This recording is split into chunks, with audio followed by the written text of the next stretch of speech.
دوستوں یہ کہانی ایک 12 سال کے لڑکی کی ہے۔ اس کے والد کی 5 سال پہلے موت ہو گئی تھی۔ اس کے گھر میں 3 لوگ تھے، اس کی ماں، اس کی بہن اور وہ خود۔ اس لڑکے کا نام ساجد تھا۔ اس لڑکے کا باپ پرائیویٹ شاپ کرتا تھا۔ انہوں نے سستے وقت میں ایک چھوٹا سا 3 منزلہ مکان بنایا تھا۔ ساجد کے والد کی عمر 35 سال تھی۔ وہ زندگی کی بازی ہار گئے۔ اس کے باپ کے مرنے کے بعد اس کے گھر میں پریشانیاں آنے لگی۔ ساجد کی ماں کی عمر اس وقت 30 سال تھی۔ دوستوں کہتے ہیں کہ غریب کا کوئی رشتہ دار اور دوستی نہیں ہوتا۔ ساجد کے والد کے وفات پر کمپنی والوں نے صرف 2 لاکھ ہی رقم ساجد کے گھر والوں کو دی اور پلٹ کر خبر نہ لی، اور یہی حال ان کے رشتہ داروں کا بھی ہوا کہ وہ سب اپنے اپنے کاموں میں مصروف ہو گئے۔ ساجد کی ماں کے کندھوں پر اولاد کا بوجھ تھا۔ اس نے عدت کا عرصہ گھر کے اندر ہی گزارا اور جو رقم ملی تھی اسے تھوڑی تھوڑی خرچ کرتی رہی۔ بزرگوں کا کہنا ہے کہ گھر بیٹھے بھرے کنویں بھی خالی ہو جایا کرتے ہیں۔ یہ تو صرف 2 لاکھ تھے جو مشکل سے 10 مہینے تک کام آتے رہے اور ختم ہو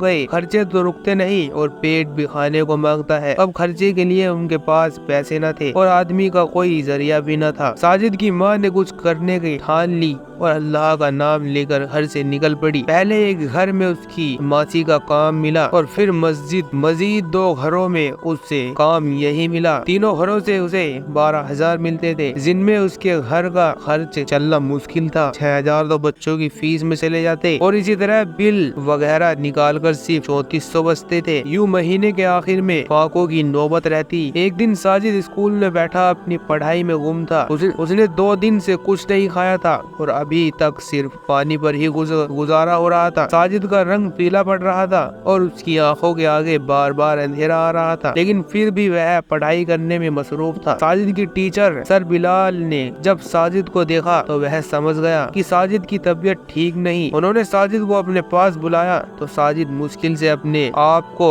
سنبھالتے ہوئے کھڑا ہوا اور لڑکھڑاتے قدموں سے بلال سر کے پاس پہنچا۔ اس کی ٹانگوں اس کے ساتھ نہیں دے رہی تھی۔ ساجد کی ٹیچر بلال سر کو معلوم ہو گیا کہ ساجد کی ایسی حالت کیوں ہو رہی ہے۔ بلال سر نے پوچھا، بیٹا کیا بات ہے، تم ٹھیک تو ہو؟ ساجد نے کہا، جی میں ٹھیک ہوں۔ بلال سر نے دوبارہ پوچھا کہ تم مجھے سچ بتاؤ کیا بات ہے۔ بلال سر کو بتایا کہ اس نے گھر میں 2 دن سے راشن ختم ہے۔ اس کے گھر والوں نے 2 دن سے کچھ نہیں کھایا اور اسی وجہ سے اسے چکر آ رہے ہیں۔ بلال سر نے فوراً ساجد کو اپنے ساتھ لیا اور اسے اسٹاف روم میں بیٹھا دیا اور چوکیدار کو کچھ پیسے دے کر بھیجا کہ جلدی سے کچھ کھانے کے لیے لاؤ۔ چوکیدار مارکیٹ گیا اور کچھ ہی دیر میں ایک برگر اور ایک کولڈ ڈرنک ساتھ لے آیا۔ سر بلال نے فوراً وہ برگر ساجد کو دیا اور کہا، بیٹا یہ لو، اسے کھا لو۔ سر بلال نے ساجد سے پوچھا کہ اب طبیعت میں کچھ بہتری آئی؟ تو ساجد نے کہا، ہاں، میں سر ہلا دیا۔ اس کے بعد ساجد کو کلاس میں بھیجتے ہوئے سر بلال نے کہا، بیٹا چھٹی کے وقت مجھ سے ملتے ہوئے جانا۔ ساجد نے برگر کھایا اور ساتھ میں وہ کولڈ ڈرنک بھی پی۔ اس کے بعد اس کی آنکھوں کے آگے تھوڑی روشنی آ گئی۔ چھٹی کے وقت جب ساجد سر بلال کے پاس آیا تو سر بلال نے کہا، رکو،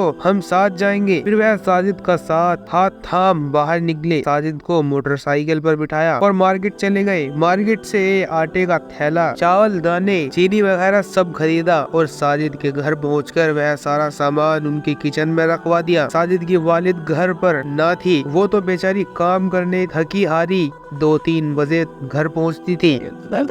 سر بلال نے ساجد سے کہا، بیٹا اب تمہیں فکر کرنے کی ضرورت نہیں، تم بس اپنی تعلیم پر توجہ دو، میں ہر مہینے 10 تاریخ تک کھانے پینے کا سامان تمہارے گھر پہنچا دیا کروں گا۔ تو سر بلال کو جب یہ بات پتہ چلی کہ ساجد یتیم ہے تو انہوں نے ساجد کی اسکول کی فیس بھی معاف کروا دی۔ جب والدہ گھر پر پہنچی تو راشن دیکھ کر ساجد سے پوچھا کہ یہ سب کہاں سے آیا ہے؟ تو ساجد نے پوری بات اپنی ماں کو بتا دی اور بتایا کہ اس کے سر بلال نے کہا ہے کہ وہ ہر مہینے کی 10 تاریخ تک گھر کے راشن پہنچا دیا کریں گے اور انہوں نے میری فیس بھی معاف کروا دی ہے۔ ساجد کی ماں نے جب یہ سنا تو وہ رو پڑی اور بلال کو ڈھیر ساری دعائیں دینے لگی۔ سر بلال اب ان کی مدد کیا کرتے تھے، اگرچہ اس کی اپنی تنخواہ اتنی زیادہ نہ تھی، مگر اس کے باوجود وہ اپنے گھر کے ساتھ ساتھ ساجد کے گھر والوں کو بھی کفا کرتے تھے۔ ساجد کی ماں اگلے روز سر بلال کا شکریہ ادا کر کے اسکول جایا پہنچی تو سر بلال نے ان سے کہا کہ مجھے آپ اپنے بھائیوں کی طرح ہی سمجھے، آپ میری بہن ہے اور مجھے آپ کی مدد کرنے میں خوشی ہوگی۔ وقت گزرتا رہا، ساجد اپنی پڑھائی میں بھی اور لگن اور محنت کرنے لگا۔ ساجد نے اپنے اسکول کی تعلیم مکمل کی اور پھر وہ وقت بھی آ گیا کہ جب ساجد کو بیرون